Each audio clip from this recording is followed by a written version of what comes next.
Sanggar Cerita mempersembahkan Sabda Pandita Ratu.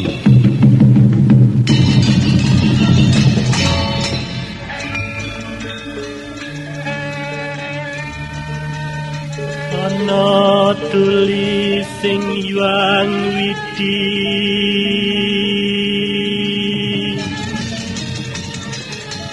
yen wong sabar lan narima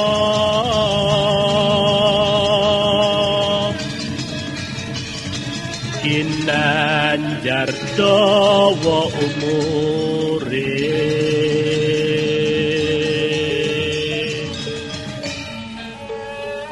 sugih kadang pawong mitra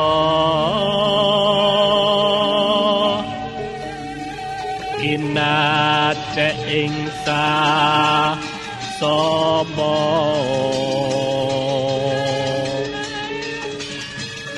lamun lara wong iku gampang gone antuk tombo.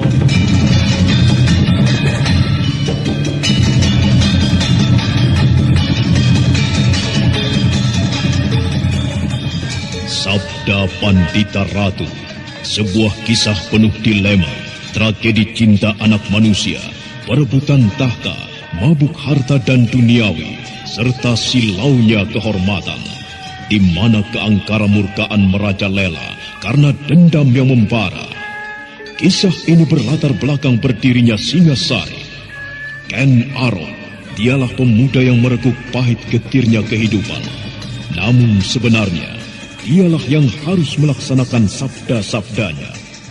Perjalanan sengsaranya adalah awal untuk meraih keberhasilan, untuk menuju kejayaannya di saat Singasari berdiri.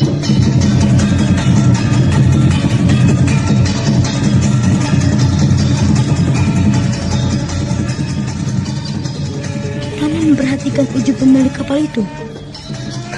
Iya. Orang itu bernama Barat Maut.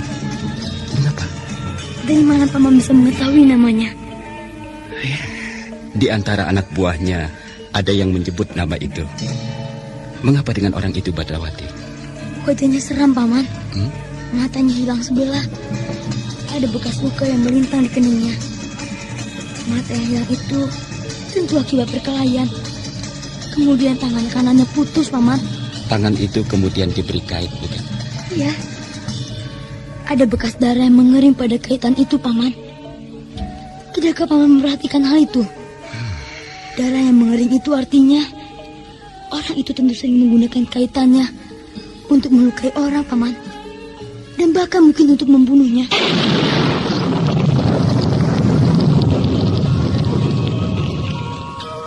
Sabda Pandita Ratu.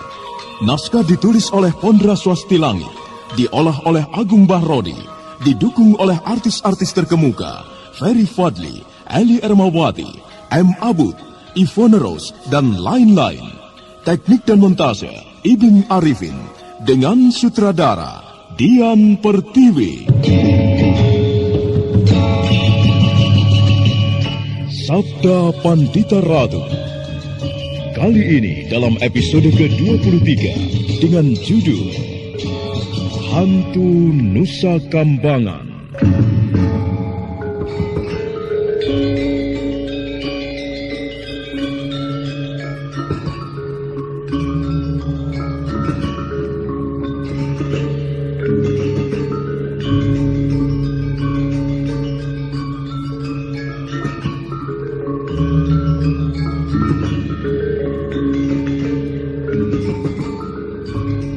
Dalam seri ke-669 ini, dengan para pemain, Arya sebagai Gelung Keling, Aris sebagai Saung Songo, Siska sebagai Galuh Titis, Norman sebagai Badrawati, Wenda Lubis sebagai Lare Angon, Jumali sebagai Wedung, Amrizal sebagai Siswa, dan Asdi Suhastra, pengantar cerita.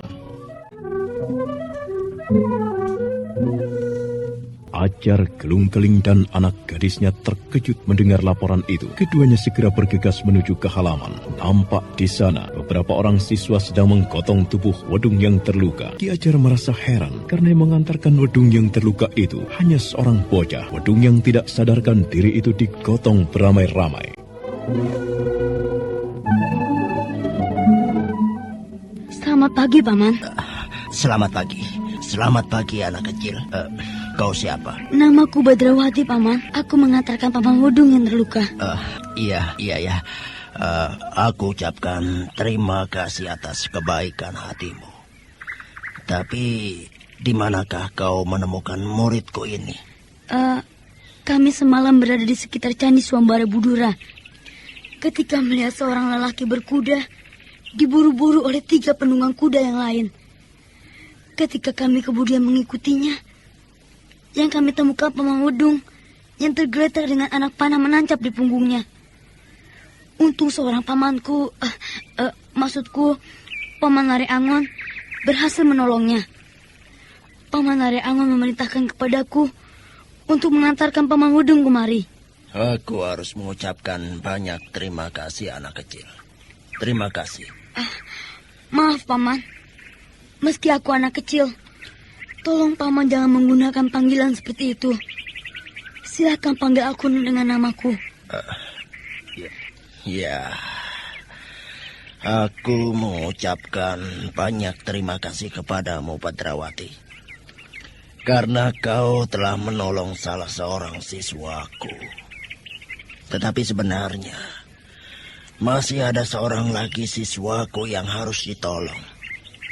Katakan, ke arah mana 3 penunggang kuda itu? Yang Paman maksud tentu Saung Songo. Kau tahu? Kau tahu bagaimana nasibnya, Badrawati? Sebelum pisan lagi, Paman Wedung sempat bercerita tentang sebuah tempat yang bernama Pajarakan. Pajarakan? Jauh sekali. Tempat itu memang jauh. Demikian juga dengan Swambara Budura. Semalam, aku terus berkuda tanpa berhenti menuju ke tempat ini. Bagaimana, Ayah? Kita harus menolongnya. Semoga saja Wondogeni dan yang lainnya itu tidak menjadi gila dan membunuh calon suamimu. Bagaimana dengan Kakang Saung Songo, Ayah? Aku menyarankan kepada Paman Gelung Keling dan Bibi Galuh Titis untuk tidak perlu ke sana. Kenapa? Paman Lare Angon telah berbagi tugas kepadaku. Aku bertugas mendahului ke padepokan ini, sedang Paman Lare Angon yang harus menolong seseorang di Pajarakan itu. Jarak perjalanan kami memang agak jauh. Hingga barangkali tengah hari nanti Paman Lare Angon datang dan membawa kabar. Aku sarankan kepada Paman dan Bibi sebaiknya segera merawat Paman Wedung. Ia banyak kehilangan darah.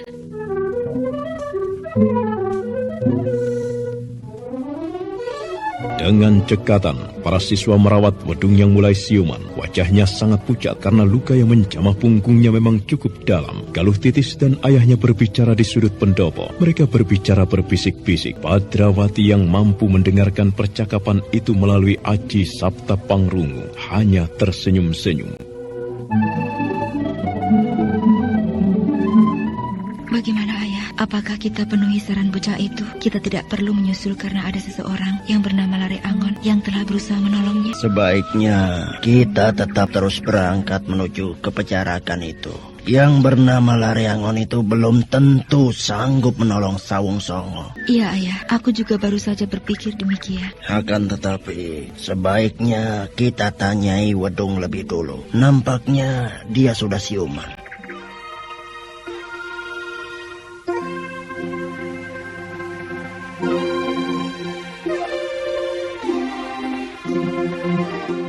Kakang Wedung, Iya. bagaimana keadaanmu, Kakang?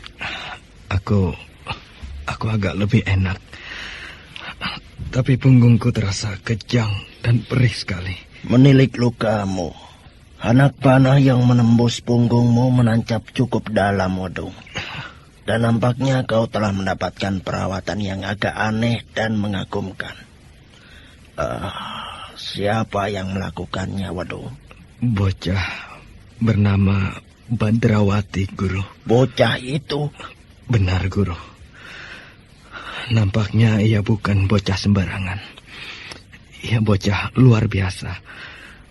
Pamannya yang bernama Lare Angon sedang berusaha menolong Sawung Songo, Guru.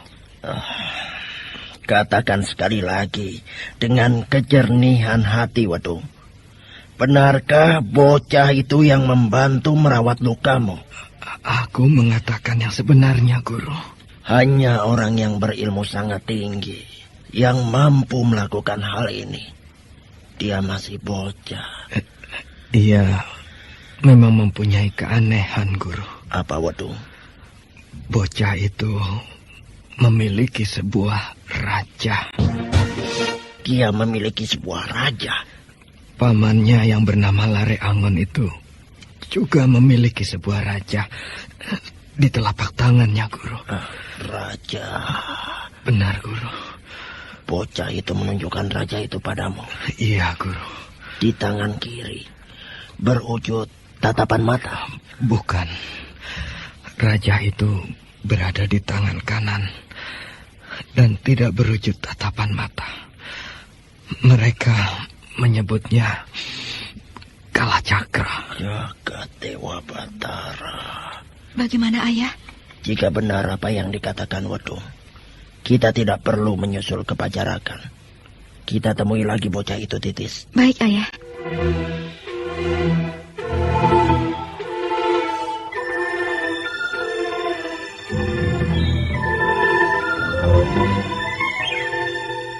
Bagaimana, Ayah? Bocah itu tidur, Nduk. Candi Swambara Budura jauh sekali di sebelah barat, dan ia berkuda sejauh itu membawa Kakang Wedung. Pasti saja perjalanan yang meletihkan dan merepotkan. Tentu saja ia kecapean, Ayah, dan tertidur.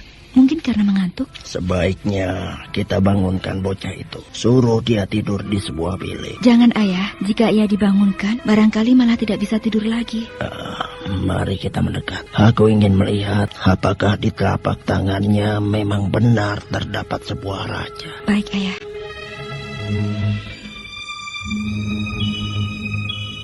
Bagaimana, Ayah? Di tangan bocah itu benar terdapat sebuah raja. Raja itulah yang disebut Raja Kalacakra. Oh, heran. Aku tidak habis mengerti. Mengapa harus seorang bocah yang memilikinya?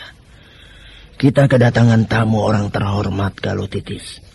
Bocah itu tentu menjadi bagian dari beberapa orang pemilik raja serupa yang pernah diceritakan Bapak Brahmana Lokawe. Lalu? Kedatangannya tentu saja sangat menarik perhatian. Lalu, bagaimana dengan Kakang Sawung Songo, Ayah? Aku menduga bocah itu berbicara bersungguh-sungguh. Kelihatannya yang berbicara hanyalah seorang bocah. Akan tetapi dia tentu mempunyai kelebihan dari orang lain, termasuk soal Sawung Songo. Benar apa yang dikatakannya. Kita tidak perlu menyusul ke Pajarakan. Kita tunggu saja kedatangannya. Ya, aku kira pamannya yang bernama Lare Angon itu tentu mempunyai kemampuan yang luar biasa.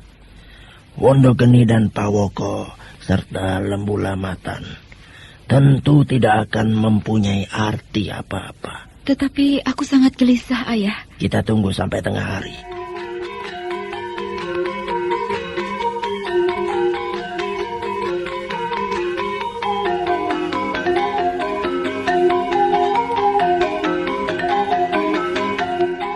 Maka demikianlah, sang waktu kemudian memang terus bergerak. Matahari merambat naik. Tak seorang pun para cantrik atau para siswa padepokan Sekar Jati itu yang mengganggu Badrawati yang tidur lelap. Mereka memandangi dari kejauhan dengan menggeleng-gelengkan kepala. Galuh Titis yang merasa gelisah ada kalanya mendekati bocah itu dan memperhatikan dengan bersandar dinding. Suasana di padepokan itu pecah oleh datangnya seekor kuda yang berderap.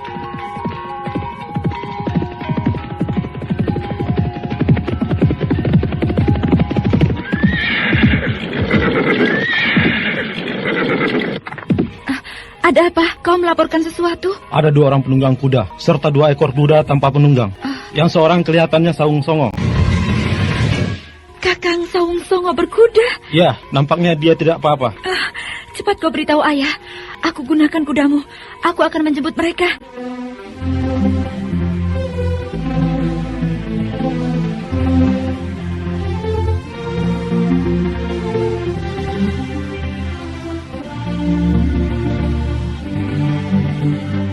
Kisanaka yang bernama Lareangon.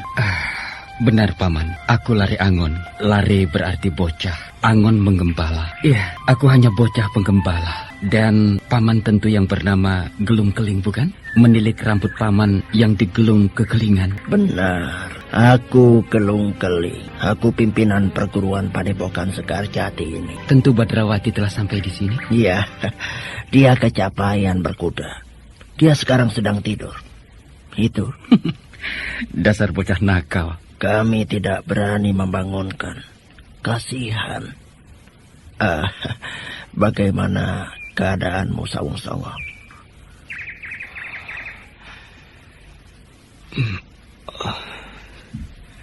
Sebagaimana Bapak Guru lihat, seperti inilah keadaanku. Aku tidak menyangka jika Wondogeni akan sanggup melakukan perbuatan yang tidak terpuji seperti itu. Perbuatan yang aku tidak pernah membayangkan di antara muridku akan ada yang berani melakukannya. Namun kemudian aku sadar bahwa mereka tetaplah manusia biasa. Adalah manusiawi dan lumrah jika manusia melakukan kesalahan. Kesalahan adalah merupakan bagian dari manusia itu sendiri. Bagaimana dengan mereka? Aku tidak tahu, Guru. Kisanak tentu yang paling mengetahui. Sebelumnya, aku terpaksa minta maaf kepada Paman. Kenapa? Karena aku terpaksa menghapus kemampuan kanuragan mereka. Kisanak Lareangon membunuh mereka? Tidak sampai membunuh mereka, Paman. Aku hanya menghapus kemampuan mereka agar mereka tidak bertindak sewenang-wenang. Terima kasih, Kisanak Lareangon.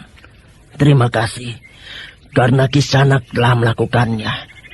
Jika aku tentu tidak mempunyai kesanggupan untuk melakukan hal itu. Karena mungkin aku masih menyimpan rasa iba kepada mereka. Dan aku menemukan benda ini, Paman.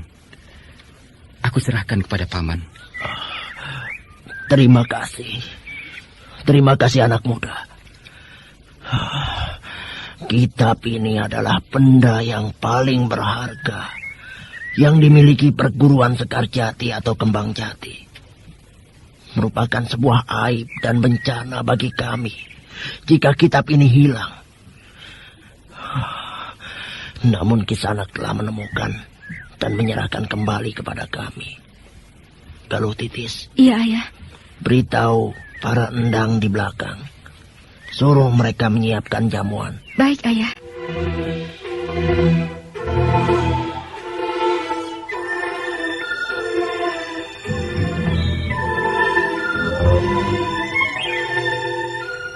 Ternyata Lare Angon juga tidak berniat membangunkan Badrawati yang tertidur di amben di tepi pendopo. Lare Angon hanya tersenyum melihat ulah Badrawati yang tidak peduli dan tidur di sembarang tempat tanpa merasa sungkan pada tuan rumah.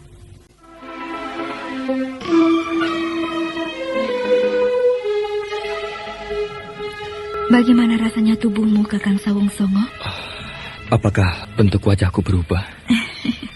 Iya, berubah sama sekali. Mereka menghajarku hingga babak belur seperti ini. Terutama Wondogeni. Ia sangat dendam kepadaku. Aku merasa telah terlepas dari hisapan pintu kematian. Ya. Untunglah Kisanak Lareangon itu muncul dan memberikan pertolongan kepadaku. Jika tidak...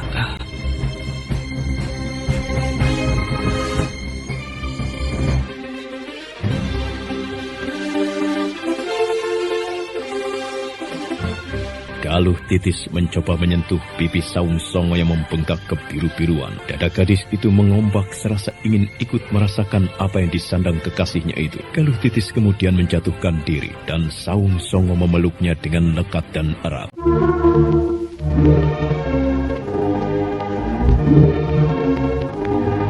Wondogeni benar-benar telah kepanjingan demit. Ia telah mata gelap dan tidak melihat apapun kecuali gemuruh dendamnya kepadaku. Mereka menghajarku hingga babak belur seperti ini. Terutama Kakang Wondogeni, ia sangat dendam kepadaku. Aku merasa telah berada di depan pintu gerbang kematian. Tapi, ya, untunglah Kisanak Lareangon itu muncul dan memberikan pertolongan kepadaku. Jika tidak, entah bagaimana nasibku.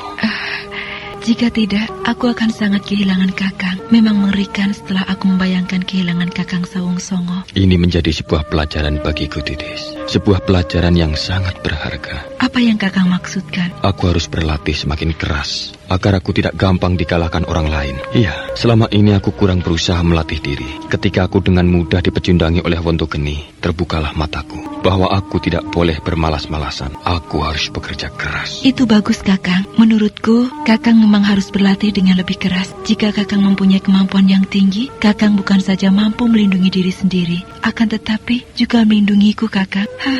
Gara-gara perbuatan Kakang Wondogeni, untuk apa aku memanggil dengan sebutan Kakang kepada Wondogeni si keparat itu? Gara-gara Wondogeni, perkawinan kita yang seharusnya berlangsung menjadi kalang kabut dan kacau balau. Untung saja, pesta perkawinan itu tidak mengundang sama sekali orang-orang dari luar Padepokan dan hanya melibatkan serta diketahui oleh keluarga perguruan saja, Kakang. Galuh Titis, perkawinan itu hanyalah tertunda. Tertunda tidak berarti gagal. Oh ya, bagaimana dengan Wedung? Ya, meski wajahnya tidak babak belur seperti Kakang, akan tetapi lukanya mungkin malah lebih parah dari Kakang. Menurut ayah, ia nyaris mati. Namun, seseorang telah menolongnya dengan sebuah cara yang aneh, Kakang. Cara apa, serta di mana letak keanehannya, aku tidak tahu. Mungkin hanya ayah saja yang bisa melihatnya. Bagaimana? Bagaimana sebenarnya lukanya? Sebuah anak panah telah menyengat punggungnya, cukup dalam. Jika anak panah itu mengenai jantung atau hati... Kasihan. Kalau Kakang akan menengoknya, ayo, aku tuntun. Rasanya aku masih mampu berjalan tanpa dituntun, Galuh Titis. Aku yang ingin menuntunmu, Kakang. Ayolah.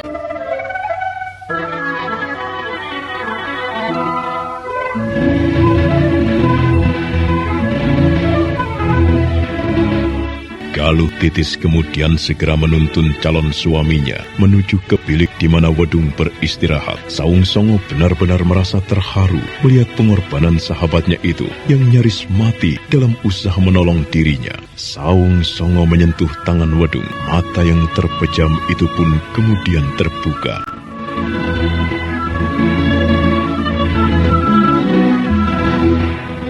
Bagaimana keadaanmu, Wedung? Tidak lebih baik dari keadaanmu, Songo. Wah, wajahmu sedemikian berantakan, Sawung Songo. Wondogeni memukuliku, menendangiku, dan menghajarku hingga babak belur. Namun rupanya kau sendiri mengalami hal yang lebih membahayakan jiwa daripada aku. Keadaanmu yang demikian itu karena kau bermaksud menolongku, Wedung.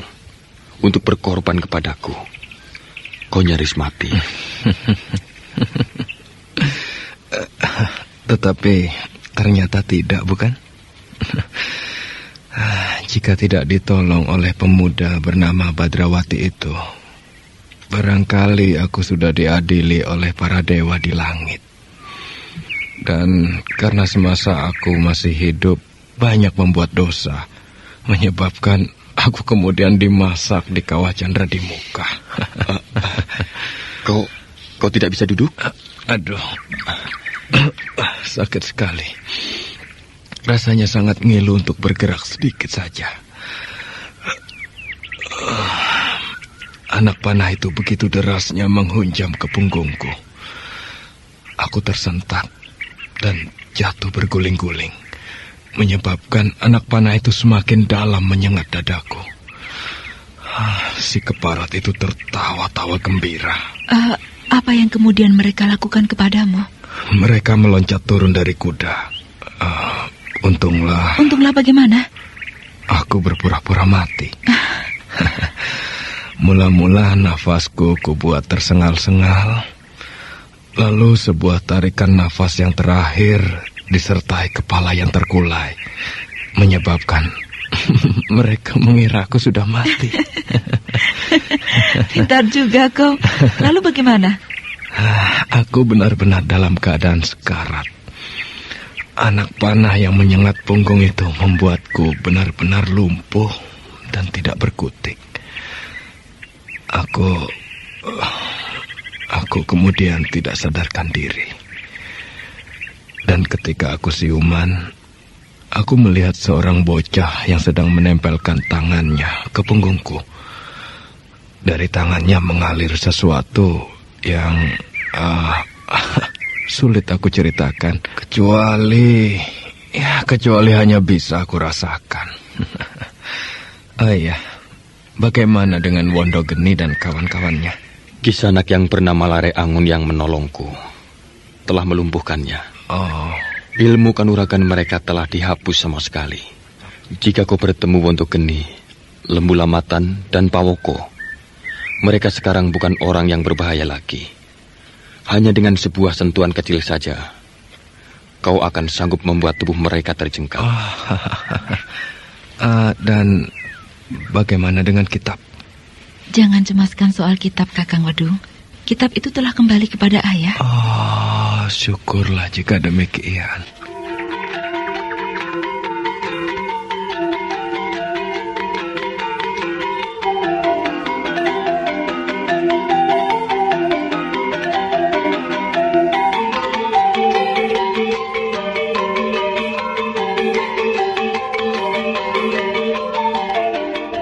Demikianlah sang waktu terus bergerak tergelincir dari pusat siang. Lare Angon yang beristirahat dengan duduk berangin-angin itu nampak berpikir keras. Serasa ada sesuatu yang membuatnya gelisah. Tak jauh di depannya, Badrawati masih tidur dengan lelapnya di atas balai-balai bambu yang terletak di sudut pendopo padepokan.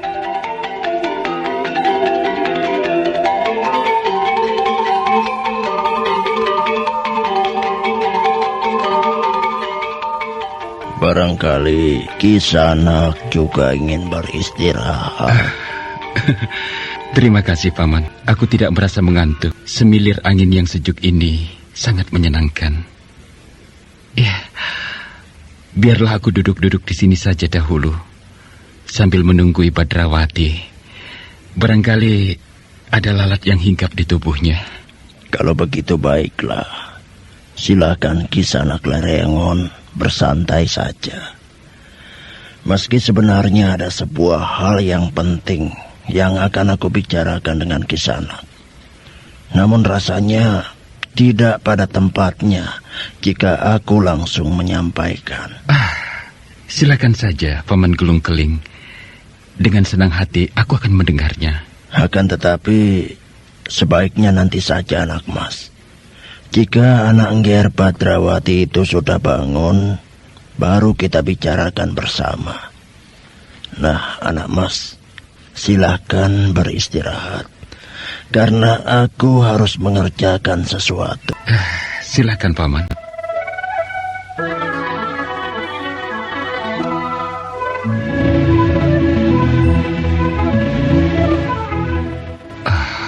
Telah cukup lama aku pergi, meninggalkan padepokan Dandang Kandaga, dan waktu yang diberikan Kameswara itu semakin menipis. Justru di saat waktu semakin tipis seperti ini, jejak pemilik Raja Mata Ketiga itu mulai aku temukan. Sejak semalam, ada sesuatu yang membuatku cemas dan gelisah. Akan tetapi, tetap saja aku tidak bisa menemukan apa penyebab kegelisahanku itu. Ya, sebaiknya Badrawati segera aku bangunkan. Kami tidak boleh berlama-lama tanpa melakukan sesuatu. Badrawati, bangun. Apa? Ada apa? Bangunlah. Oh, Paman sudah datang. Aku tahu kalau kau sebenarnya sudah tahu bahwa aku sudah datang. Jangan berpura-pura belum tahu. Paman berhasil menyelamatkan anak menantu Ki Gelung Keling itu. Iya. Lalu? Tiba-tiba baru saja aku berpikir bahwa waktu yang diberikan Kameswara kepada kita hampir habis. Kita tidak boleh membuang waktu sia-sia. Kita sudah lama pergi. Tapi baru sekarang kita mendapatkan titik terang yang kita cari itu, Paman. Meski baru sebuah jejak yang samar-samar. Paman sudah mengorek keterangan dari Ki Gelung Keling? Belum. Mengapa Paman belum melakukannya? Kita lakukan bersama-sama.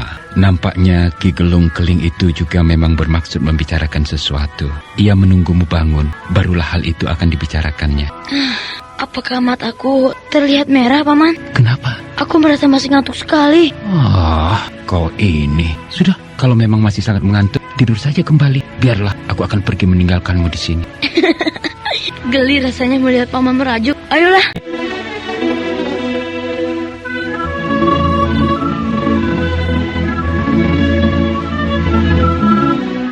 Ayah memanggilku? Duduklah. Soal apa, Ayah? Ayah berkeputusan sebaiknya upacara perkawinanmu dengan kakangmu ditunda beberapa hari. Aku sependapat, Ayah. Aku juga berpikir demikian. Kasihan Kakang Sawung Songo, wajahnya tidak keruan. Dan ada kemungkinan malam nanti ayah akan pergi. Kemana? Dengar Galuh Titis, para tamu kita itu adalah orang-orang yang memiliki Raja Kalacakra. Kau ingat apa yang diceritakan Bapak Brahmana Lokawe ketika dulu sempat singgah ke tempat ini? Iya. Ingat bukan? Iya, Ayah, aku ingat. 2 orang di antaranya sekarang berada di rumah kita. Keberadaan mereka tentu berurusan dengan Panji Saprang. Panji Saprang yang telah menyebabkan kematian pamanmu, Haryo Panular. Ayah bersama-sama dengan kedua orang itu akan mendatangi orang yang ayah ceritakan memiliki Raja Mata di telapak tangan itu. Mungkin. Aku ikut, Ayah. Aku tidak mengizinkan Galuh Titis. Sayang sekali jika ayah keberatan. Aku tidak menghendaki sesuatu terjadi pada dirimu. Sebaliknya, Ayah, aku yang berada di rumah dan ayah tinggalkan, aku akan gelisah memikirkan ayah. Tidak perlu kau gelisahkan aku, Titis. Bersama kedua orang itu, nampaknya keadaan akan berbeda dengan ketika ayah bersama pamanmu Haryo Panular dulu, ketika berurusan dengan Panji Saprang. Apakah ayah mengira mereka itu mempunyai kemampuan yang tinggi? Perhitungan ayah demikian, Titis. Ia masih bocah, Ayah. Nanti akan aku usahakan sebuah cara agar mereka mau mempertontonkan kemampuannya pada kita, bahwa pemuda yang bernama Lare Angon itu mampu mengalahkan Wondogeni, Lamatan, dan Pawoko. Tentu bukan pemuda sembarangan. Apalagi kemampuan menghapus kanuragan. Jelas bukan ilmu sembarangan, Titis. Baiklah, Ayah, jika memang itu yang ayah kehendaki. Perintahkan kepada Cantrik untuk mengisi jambangan Pakiwan. Kalau perlu sebelum diisi, jambangan Pakiwan itu harus dibersihkan lebih dulu. Wah, ayah begitu menghormati mereka. Mereka bukan orang sembarangan, Dok.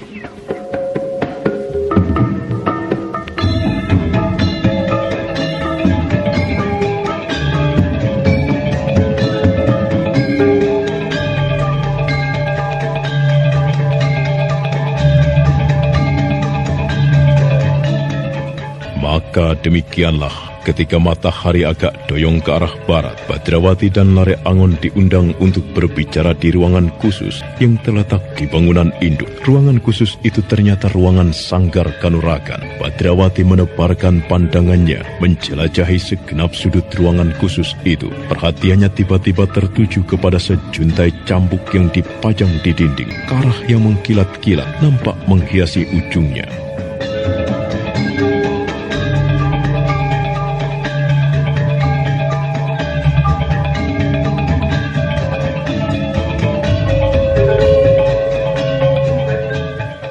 Anak mas berdua. Aku mengundang anak mas berdua di tempat ini adalah untuk membicarakan sebuah hal yang sangat penting, yang nampaknya juga sangat penting bagi anak mas. Anak mas berdua nampaknya memiliki sebuah raja yang terletak di tangan kanan masing-masing. Raja yang tentu mempunyai makna dan bukan sembarangan raja. Nah, aku ingin mengatakan kepada anak mas bahwa beberapa hari yang lalu kami telah bertemu dengan orang yang juga memiliki sebuah raja. Akan tetapi bukan raja sejenis yang anak mas miliki.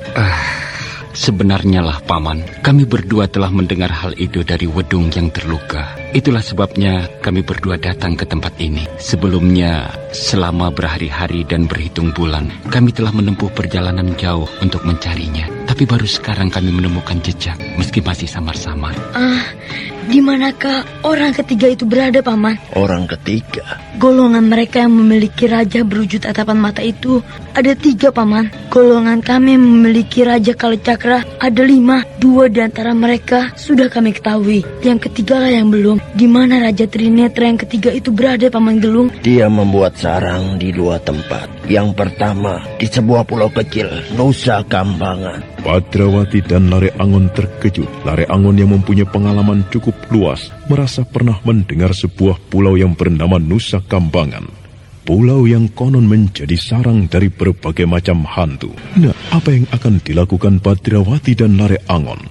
Saudara pendengar, untuk mengetahui jawabannya, ikutilah kelanjutan kisah ini dalam seri berikutnya. Sampai jumpa.